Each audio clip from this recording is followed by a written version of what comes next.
Thank you all for joining me tonight as we dig into unpredictable and destructive storms. I worked at State Farm many years ago during Hurricane Katrina, and at that time, I got to see the up close and personal view of the destruction that these hurricanes can bring. Today we're going to talk about tropical cyclones. Anyone here ever have an experience with a hurricane, a typhoon, or a cyclone before? All right, yes. I'm sure there's some stories here. So what is a tropical cyclone? Well, a typhoon, a cyclone, or a hurricane are all exactly the same storm.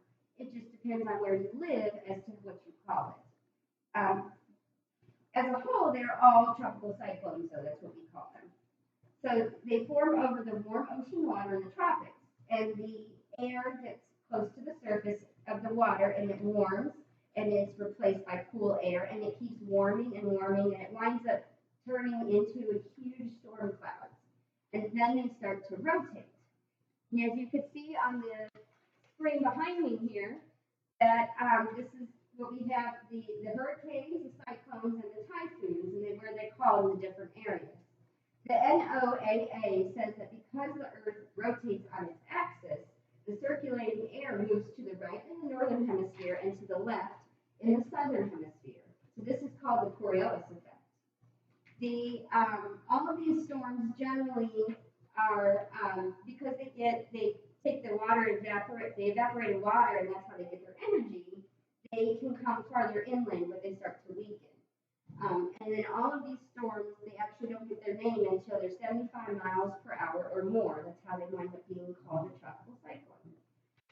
And then this is the Saffir-Simpson hurricane wind scale, which you see behind me as well.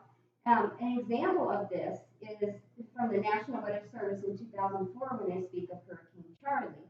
It hit the southwest Florida coast and caused major damage all the way across central Florida. And they had 145 plus miles per hour gusts of wind, and 2 million Floridians lost power. Now, of course, also with these tropical cyclones, when they get close to land, tornadoes can also be very destructive, and they wind up coming to play during this as well. But they are short-lived, but they can cause severe damage. We talked about wind damage. Let's talk about water damage.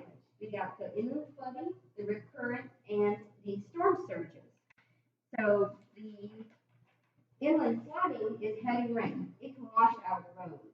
It is a major threat for those who live inland. Rip currents are common before and after, and they're very dangerous for swimmers and surfers. The Department of Homeland Security, when they speak of storm surges, says that historically it is the leading cause of deaths in the United States.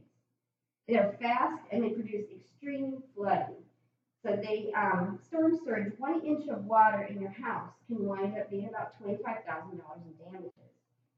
Tropical cyclones can be destructive, but they also do have a purpose.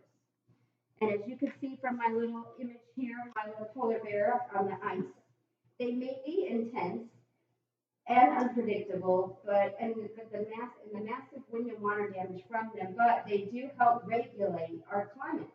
By moving that heat energy from the equator up to the poles, it keeps the Earth at the temperature stable for us, so it helps balance the global heat. Also, it breaks up bacteria and replenishes barrier reefs, and it spreads plant seeds. So, though tropical storms can be a nuisance, they actually do help keep us alive. You talk too fast for it.